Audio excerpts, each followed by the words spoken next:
tiba-tiba satu kaki kanan saya hilang kuasa. Bila dia hilang kuasa, saya jatuh.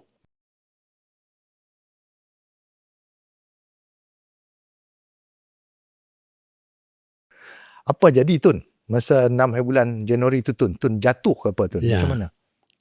Ya, saya sedang buat exercise, berjalan.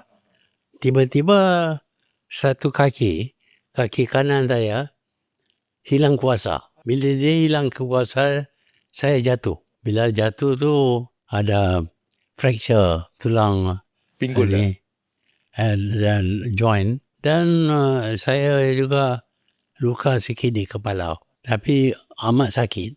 Jadi saya dibawa ke hospital aja, di mana mereka cuba kurangkan sakit, tapi susah nak kurangkan.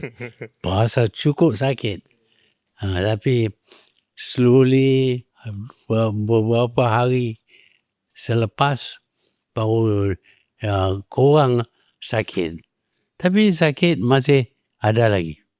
Dia take time Tun ya. Dia yang kena tu tulang pinggul dia Tun. Hip joint. Hip joint dia. Pinggang antara tulang kaki dengan pinggang ada joint. Joint tu retak.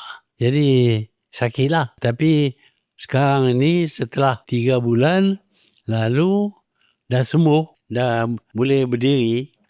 Tapi kita tak boleh nak kontrol kaki. Macam tak ada kaki.